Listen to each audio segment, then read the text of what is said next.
ভাষা বুঝবো না? বলো তো দেখি। সমস্ত ভাষা সবকিছু বুঝবি, কিন্তু বাবা মায়ের ভালোবাসা তুই জীবনে বুঝবি না, কোনোদিন কি বুঝবো না? বুঝবি যেদিন তোরা বাবা মা হবি, সেদিন বুঝবি। এই কারণ নকশা করে দেখানো যায় না। তোমরা পারো নকশা করে দেখাতে পারো যে খোকা তোকে এইরকম ভালোবাসি, এই ফুলের মতো ভালোবাসি, কি মালার মতো ভালোবাসি, কি অমুক তমুক কোন রকম করে কোন ডিজাইন করে দেখাতে পারবে কেউ? এই ভালোবাসাটা কেউ কারো দেখানো যায় না। এই ভালোবাসা বুঝতে গেলে যেদিন তোরা বাবা মা হবি, তোদের সন্তানাদি হবে, সেদিন বুঝবি সন্তানের প্রতি বাবা মায়ের ভালোবাসাটা কেমন। ভগবান আলোচনা করলেন। তখন ভগবান মনে মনে ভাগ করলেন যে আমি আর ভগবান থাকবো না, আমি এবার একটু ভক্ত হয়ে দেব। তখন গোপীদের কাছে বলছে, হে গোপীগণ, আচ্ছা ভক্ত হতে গেলে কি লাগে বলো তো? বলছে ভক্ত হতে গেলে ভগবান ভক্তি লাগে। এই ভক্তি আমি কোথায় পাবো? কোন জায়গায় গেলে ভক্তি পাবো? তখন বলছে এই ভক্তি পাওয়া যাবে একমাত্র নিষ্কিঞ্চন বৈষ্ণবের চরণ ধরে যদি তুমি গ্রহণ করতে পারো, তবেই তুমি ভক্তি অর্জন করতে পারো। বল হরি বল।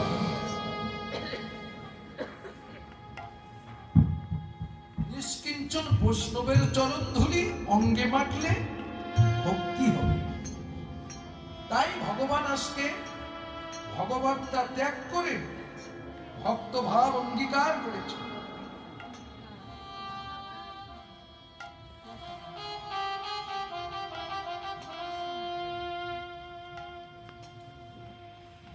শীতবছরে ফাঁকে পাইছি আজকে দেখবি।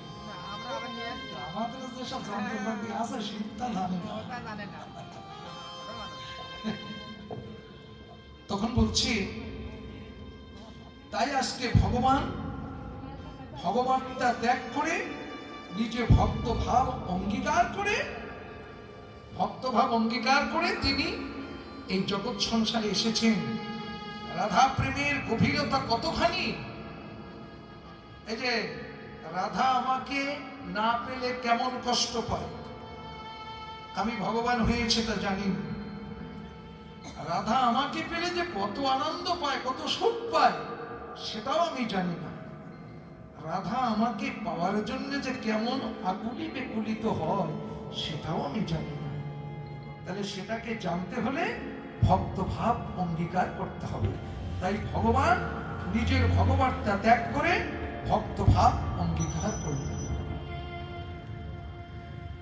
তাই আজকে রাধারানী যে বৃন্দাবনে অভিমান করেছিল না, অভিমান করে পরে বসে বসে কাঁদছিল, আজকে ভগবান সেই রাধা ভাবে বিভাবিত হয়ে ওরাঙ্গা নয়নে বহে তপতহিল। রাধারানী যেমন কেঁদেছিল না, সেই রাধা ভাবটা যখন নিজে অঙ্গীকার করে নিয়েছেন, তখন গৌর হরির ওরাঙ্গা নয়নে বহে তপতহিল। মান বিরাহ ভাবে বহু ভেলভ। মান যখন পড়ে, গন্ডগোল যখন লাগে সংসারে, তখন স্বামী যে পরম গুরু, স্ত্রী যে তার চেয়ে পরম গুরু, এ কি কোনো পুরুষের হুঁশ থাকে? কোনো হুঁশ থাকে না, বেহুশ হয়ে যায়। এখন মানে এই কথা বলেছে ওর এই কথা বলবো, এই কথা বলেছে ওর এই কথা বলবো, কি করে একে অন্যকে ডাউন করতে পারে? তাই যত রকম অশ্লীল ভাষা হোক সবকিছু প্রয়োগ করে এইবার দুজনে গন্ডগোল হতে হতে দুই এক জায়গায় হেতুহাতি হয়, মারামারিও হয়। তারপরে ভাগ হয়ে দুজনা দুই মাথায় বসে থাকে, কেউ কারোর সঙ্গে আলাপ নেই, মুখ দেখা নেই। তখন আফসোস করা হয়, এতদিনের ভালোবাসা, একে অন্যকে না দেখে থাকতে পারি না। আর আজকে কতদিন কথা হচ্ছে না, একটি বার্তা এসে বলতে পারে যে আমার একটু চল না।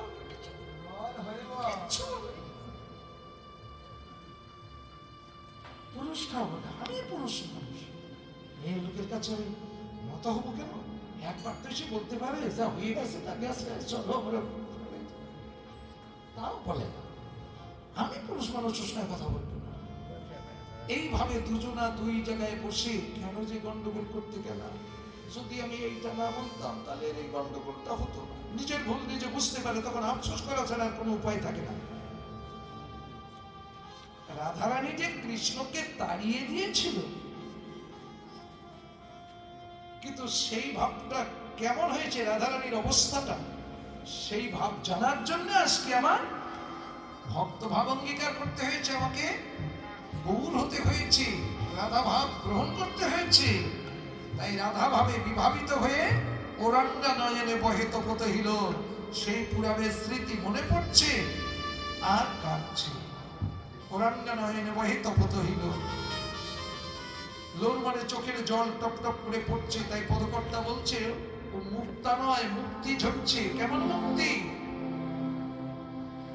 এই কলিযুগে যে যত কৃষ্ণ বলে গৌর বলে কাঁদতে পারবে, সে তত মুক্তি পাবে। কিসের থেকে মুক্তি পাবে?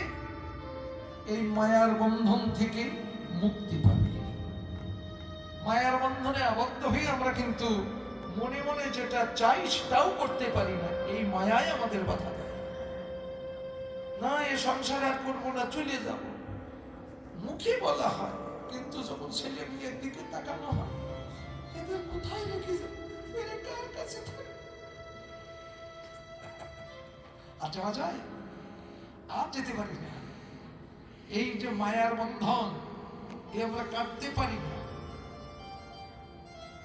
আমরা কেটে মুক্ত হতে পারি না, বন্ধনের মধ্যে আবদ্ধ হয়ে আছে। তাই পারে কারা? যারা হা কৃষ্ণ বলে কাঁদতে পারে, তারা কিন্তু মায়ার বন্ধন কাটতে পারে। কেননা কৃষ্ণ নাম করতে করতে এই কৃষ্ণ নাম যখন নামীকে ধরে ফেলে, নামী নাম ছেড়ে দিলেও নাম আর নামীকে ছাড়ে না, তখন হয় নাম নামী অভেদ। এই নাম করতে করতে জপিতে জপিতে নাম খুলে যাবে সুসংবাদদার শুদ্ধ গোপীভাব উপাসনা। গোপীভাবটা কেমন? গোপীদের স্বামী, সংসার, পুত্র, কন্যা সব ছিল, তথাপিও তারা কৃষ্ণকে ভালোবাসত। কেন? যে এটা আমার কর্তব্য, এই সংসারটা হলো কর্তব্য, আর গোবিন্দ ভজনটা হলো আমার বিশেষ কর্তব্য। এটা কর্তব্য, সংসারে স্বামী পুত্র সংসারের কাজকর্ম ইত্যাদি যা কিছু করা, এটা হলো প্রতিটা মানুষের কর্তব্য।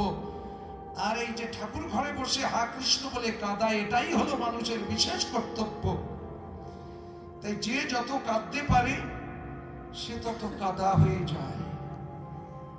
যত কাঁদবা তত হিংসা, নিন্দা, অহংকার, আমিত্ব সব ধুয়ে মুছে যেন পরিষ্কার হয়ে যাচ্ছে।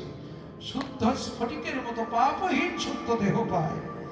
এই শুদ্ধ দেহ পেলে শুদ্ধ ভক্তির পাত্র হয়। শুদ্ধ ভক্তির পাত্র হলে তখনও ভগবান ভক্তের হৃদয় মন্দিরে সে প্রতিষ্ঠিত হয়। তাই পদকর্তা বলছে, ও তোমরা মুক্তা দেখছো, মুক্তা নয়, মুক্তি ঝরছে। তাই ওরাঙ্গা নয়নে বহে তপত হিল, আরে মরো, আরে মরো,